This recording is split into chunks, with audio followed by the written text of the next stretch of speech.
സീസണിൽ ബ്ലാസ്റ്റേഴ്സിന് ഒരു പരാജയം കൂടി. പുതിയ മാനേജർ വരുന്ന കാര്യം എന്തായി? ശരിക്കും പ്രശ്നം എന്താണ്? Football fans, welcome to network. അങ്ങനെ 2024 ബ്ലാസ്റ്റേഴ്സിന്റെ അവസാന മത്സരം ജംഷഡ്പൂർ എഫ്സിയുമായി ബ്ലാസ്റ്റേഴ്സ് പരാജയപ്പെട്ടിരിക്കുന്നു. 1-0 എന്ന ഗോൾ ലൈനിൽ ബ്ലാസ്റ്റേഴ്സ് പരാജയപ്പെട്ടു.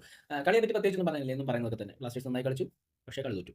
ഇതാണ് സംഭവം. അപ്പോൾ മികച്ച പ്ലെയേഴ്സ് നമുക്കുണ്ട്, പക്ഷേ കളി നിരന്തരമായി തോൽക്കുന്നു. ഇതാണ് ഇവിടുത്തെ പ്രശ്നം.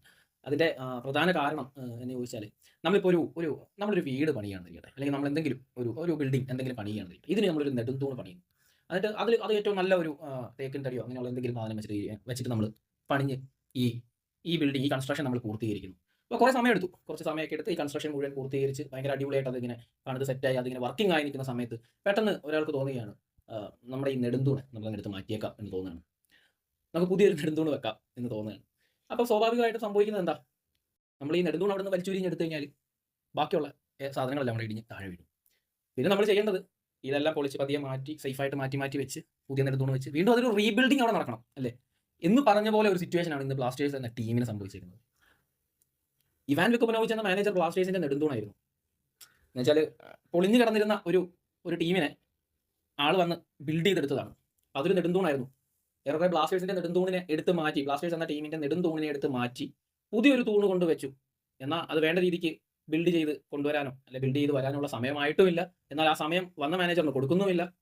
ഇതൊക്കെയാണ് പ്രശ്നം. നെടുന്തൂണില്ലാത്ത ഒരു അവസ്ഥയാണ് ഇപ്പോൾ ബ്ലാസ്റ്റേഴ്സ് എന്ന ആ ഒരു കൺസ്ട്രക്ഷൻ ഉള്ളതെന്ന് പറയേണ്ടി വരും. എന്തിനാണ് ഇവാൻ വിക്കുമനോവിച്ച് എന്ന മാനേജറെ വേണ്ട എന്ന് വെച്ചത് എന്നതിന്റെ ആൻസർ ബ്ലാസ്റ്റേഴ്സ് മാനേജ്മെന്റ് തന്നേ മതിയാവും. അതിനുള്ള ആൻസർ എന്താണ്? 5 കോടിയുടെ സ്റ്റോറിയാണോ നിങ്ങളുടെ? അതോ വാക്കൗട്ട് ചെയ്തതോ? പുള്ളി വാക്കൗട്ട് ചെയ്തെങ്കിൽ പുള്ളിയുടെ കൂടെ നിൽക്കണം. ഇവിടെയുള്ള എല്ലാ ഫാൻസും, ബ്ലാസ്റ്റേഴ്സിന്റെ എല്ലാ ആരാധകരും പുള്ളിയുടെ കൂടെയാണ്. മാനേജ്മെന്റിന് മാത്രം പിന്നെ എന്തുകൊണ്ട് പുള്ളിയുടെ കൂടെ നിൽക്കാൻ കഴിയുന്നില്ല എന്നുള്ളതാണ്. എന്തുകൊണ്ടാണ് മാനേജ്മെന്റ് ഈ ബ്ലാസ്റ്റേഴ്സിന്റെ നെടുന്തൂണായിരുന്ന ഇവാൻ വിക്കുമനോവിച്ചിനെ സാക്ക് ചെയ്തത് എന്നുള്ളത് പറയേണ്ട കാര്യം തന്നെയാണ്. ആ ഒറ്റ സാക്കിങ്ങിന്റെ പേരിലാണ് ടീമിന് ഇത്രയും അതപ്പതിച്ച് പോയി നിൽക്കുന്നതിന്റെ കാരണം. എത്ര നല്ല ക്വാളിറ്റി പ്ലേയേഴ്സ് ഉണ്ടായിട്ടും മാച്ചുകൾ വിജയിക്കാൻ കഴിയുന്നില്ല, വേണ്ട രീതിയിൽ പ്ലേയേഴ്സിനെ യൂസ് ചെയ്യാൻ കഴിയുന്നില്ല. കാരണം മികച്ചൊരു മാനേജർ ഇവിടെ ഇല്ല. അല്ലെങ്കിൽ ഒരു മാനേജർ ഇനിയും സമയമെടുക്കും. ഇപ്പോൾ തന്നെ കോച്ച് ചെയ്തുകൊണ്ടിരിക്കുന്ന നമ്മുടെ റിസർവ് ടീമിന്റെ മാനേജറാണ്. ആൾ നല്ലൊരു മാനേജറാണ്. കാരണം നമുക്ക് ഒരുപാട് പ്ലേയേഴ്സിനെ മേക്ക് ചെയ്ത് തന്നിട്ടുള്ള ഒരു വ്യക്തിയാണ്. പക്ഷേ ആളിനായ കൂടെ ഇവിടെ വന്ന് ആ ടീമിനെ ബിൽഡ് ചെയ്തെടുക്കാൻ സമയം എടുക്കില്ലേ? ആൾക്ക് പ്ലേയേഴ്സിനെ തന്നെ പരിചയപ്പെട്ട് വരാൻ സമയം എടുക്കുമല്ലോ. അപ്പോൾ ബ്ലാസ്റ്റേഴ്സ് മാനേജ്മെന്റ് കാണിച്ച ഏറ്റവും വലിയ തെറ്റ് ഇവാൻ വിക്കുമനോവിച്ച് എന്ന മാനേജറിനെ സാക്ക് ചെയ്തു എന്നുള്ളതാണ്. ആളുടെ കയ്യിൽ നിന്ന് പാളിച്ചകളുണ്ട്, അല്ലെങ്കിൽ ടീം പോരാ, പുള്ളി വേണ്ട രീതിക്ക് ടീമിനെ കൊണ്ടുപോകുന്നില്ല, വേണ്ട റിസൾട്ട് പുള്ളിയുടെ ഒന്നും ലഭിക്കുന്നില്ല, ഇങ്ങനെയുള്ള പല കാരണങ്ങളാൽ പുള്ളിയെ സാക്കി ചെയ്തിരുന്നുവെങ്കിൽ ഓക്കെ, നമുക്ക് പറയാൻ പറ്റും. ഇത് അതൊന്നും ഇല്ല. 3 വർഷവും പ്ലേ ഓഫ് കളിക്കുകയുണ്ടായി, 1 വർഷം ഫൈനൽ കളിക്കുകയുണ്ടായി. ബ്ലാസ്റ്റേഴ്സ് എന്ന ടീം ഹോമിൽ തോൽപ്പിക്കാൻ പാടുള്ള ഒരു ടീമായിട്ട് മാറിയിരുന്നു. ഫാൻസിന്റെ അടുത്ത് തന്നെ ഒരുപാട് ഇൻഫ്ലുവൻസ് ഉണ്ടാക്കാൻ ഇവാൻ വിക്കുമനോവിച്ചിന് കഴിഞ്ഞു. ഒക്കെ നേടിയ ഒരു മാനേജർ ആളെ എന്തിനു സാക്ക് ചെയ്തു? പുള്ളിയെ സാക്ക് ചെയ്തതാണ് ഇവിടുത്തെ ഏറ്റവും വലിയ പ്രശ്നം. മാനേജ്മെന്റ് നിങ്ങളൊരു കാര്യം മനസ്സിലാക്കണം. നിങ്ങൾ മണ്ടത്തരത്തിൽ നിന്ന് മണ്ടത്തരത്തിലേക്കാണ് പോയിക്കൊണ്ടിരിക്കുന്നത്. മിക്കായൽ സ്റ്റാറിനെ നിങ്ങൾ സാക്ക് ചെയ്തു, ഓക്കെ ഫൈൻ, സാക്ക് ചെയ്തു. നിങ്ങൾ ഇയാളെ തിരിച്ചു കൊണ്ടുവരാൻ ശ്രമിക്കൂ. ഈ ഇവാൻ വിക്കുമനോവിച്ചിനെ തിരിച്ചു കൊണ്ടുവരാനുള്ള ശ്രമങ്ങൾ നിങ്ങൾ നടത്തുകയാണെങ്കിൽ അത് ബ്ലാസ്റ്റേഴ്സ് എന്ന ടീമിൽ നിന്ന് വളരെയേറെ ഗുണം ചെയ്യും. പുതിയൊരു കോച്ചിനെ കൊണ്ടുവന്ന് ഇനിയും ടീം റീബിൽഡ് ചെയ്തെടുക്കാം എന്നുള്ളത് വലിയ പാടേറിയ കാര്യമാണ്. അതിനുവേണ്ടി നമ്മൾ വലിയൊരു ടൈം തന്നെ ഇൻവെസ്റ്റ് ചെയ്യേണ്ടി വരും. ടീമുമായിട്ട് നല്ല കോർ ബന്ധമുള്ള ഒരു റിലേഷനുള്ള ഒരാളിനെ ഇനി കൊണ്ടുവരുന്നതായിരിക്കും ഏറ്റവും ബെറ്റർ. നിങ്ങൾ ചിന്തിക്കൂ, നിങ്ങളുടെ തലയ്ക്കകത്ത് എന്താണുള്ളത്. നിങ്ങൾ പ്ലീസ് റിക്വസ്റ്റ് ചെയ്യുന്നു. ഞാനിന്ന് മാത്രമല്ല, ഇവിടെ പല ആരാധകരും റിക്വസ്റ്റ് ചെയ്തുകൊണ്ടിരിക്കുകയാണ് നിങ്ങളോട്. ഇവാൻ വിക്കുമനോവിച്ചിനെ തിരിച്ചു കൊണ്ടുവരിക എന്നുള്ളത് വലിയൊരു പ്രോസസ് ആയിട്ട് എനിക്ക് തോന്നുന്നില്ല. സിമ്പിളാണ്. ആള് തയ്യാറാണ് വിളിച്ചു കഴിഞ്ഞാൽ വരാൻ തയ്യാറാണ്. അപ്പോൾ ചില ആളുകളൊക്കെ വന്ന് പറയും, ഏതാ പുള്ളി ഇനി ഇന്ത്യയിലേക്ക് ഇല്ല, പുള്ളി ഇന്ത്യയിലേക്ക് വരുന്നില്ല എന്നൊക്കെയാണ്. പുള്ളിയെ വിളിച്ചിട്ട് കൂടിയില്ല, പുള്ളിക്ക് ഒരു മെസ്സേജ് പോലും അയച്ചിട്ടില്ല. എന്നിട്ടാണ് പറയുന്നത് പുള്ളി ഇന്ത്യയിലേക്ക് ഇല്ല എന്നൊക്കെ. അപ്പോൾ ബ്ലാസ്റ്റേഴ്സിന്റെ പ്രശ്നം ഇവാൻ വിക്കുമനോവിച്ച് എന്ന മാനേജറിനെ സാക്ക് ചെയ്തെടുത്ത് തുടങ്ങിയതാണ്.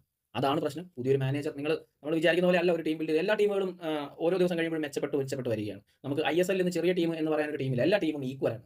അപ്പോൾ അങ്ങനെ ഒരു ലീഗ് കളിക്കുമ്പോൾ ഗെയിമുകൾ ടഫായിരിക്കും. അപ്പം ബുദ്ധിപരമായിട്ട് നമ്മൾ പ്ലേയേഴ്സിനെ സൈൻ ചെയ്യേണ്ടതുണ്ട്, പ്ലേയേഴ്സിനെ നിലനിർത്തേണ്ടതുണ്ട്, മാനേജർമാരെ ഹയർ ചെയ്യേണ്ടതുണ്ട്, മാനേജറെ നിലനിർത്തേണ്ടതുണ്ട്. ഇങ്ങനെയുള്ള ഒരുപാട് കാര്യങ്ങൾ ബുദ്ധിപരമായിട്ട് നിങ്ങൾ ബിസിനസ്സിൽ കാണിക്കുന്ന ബുദ്ധി ടീമിന്റെ വിജയത്തിനും ടീമിന്റെ ബിൽഡിങ്ങിനും വേണ്ടിയിട്ട് കൂടി ഉപയോഗിക്കണം എന്നാണ് എനിക്ക് റിക്വസ്റ്റ് ചെയ്യാനുള്ളത്. പിന്നെ ഇന്നലത്തെ മാച്ചിനെ പറ്റി പ്രത്യേകിച്ചൊന്നും പറയാനില്ല. എന്നും പറയുന്നതൊക്കെ തന്നെ ബ്ലാസ്റ്റേഴ്സ് നന്നായി കളിക്കുന്നുണ്ടായിരുന്നു. ജംഷഡ്പൂരിനെ അപേക്ഷിച്ച് നോക്കുമ്പോൾ ഇന്നലെ ബ്ലാസ്റ്റേഴ്സ് തന്നെയാണ് മികച്ച പ്രകടനം കാഴ്ചവെച്ചത്. പക്ഷേ എന്നിരുന്നാലും പിന്നെ 61-ാം മിനിറ്റിലെ ഗോളിന് സൈഡ് റഫറി അവിടെ ഒന്ന് ഫ്ലാഗ് ഹോസ്റ്റ് ചെയ്യുന്നുണ്ടായിരുന്നു. ഫ്ലാഗ് ഉയർത്തിയിട്ടുണ്ടായിരുന്നു. അത് എന്തിനാണെന്ന് മനസ്സിലായില്ല. അപ്പോൾ ഭാഗ്യമില്ല, ആ ഫ്ലാഗ് ഉയർത്തിയത് മെയിൻ റഫറി കണ്ടോ ഇനി കാണാഞ്ഞതാണോ ഒന്നും നമുക്കറിയില്ല. പുള്ളി എന്തിനോ വേണ്ടി ഒന്ന് ഫ്ലാഗ് ഉയർത്തി. ഞാൻ പലതവണ ഇങ്ങനെ റിമൈൻഡ് അടിച്ച് നോക്കിയത് എന്തിനാ, ഓഫ് സൈഡ് ആണോ, അതിന് ഫൗളാണോ? ഓഫ് സൈഡ് അല്ലാതെ തോന്നുന്നു. ഫൗളിന് വേണ്ടിയിട്ട് എന്തോ ആയിരുന്നു. അതോ പുള്ളി ഇനി ഓഫ് സൈഡ് ആണെന്ന് പറഞ്ഞിട്ട് കഴിഞ്ഞൊരു കളിയിൽ ഇതേപോലെ ഉണ്ടായിരുന്നു. ഓഫ് സൈഡ് ആണെന്ന് പറഞ്ഞ് ഫ്ലാഗ് ഉയർത്തിയതാണെന്ന് തോന്നുന്നു. പിന്നീടാണ് ബാക്കിൽ ഒരു പ്ലെയർ നിൽക്കുന്ന കാണുന്നത്. അപ്പോൾ അതൊക്കെ ആയിരിക്കും, എനിക്കറിയില്ല. എന്തായാലും റഫറിമാർക്ക് 100-ൽ മൊട്ട മാർക്ക്, അല്ലാതെ ഒന്നും പറയാൻ പറ്റില്ല.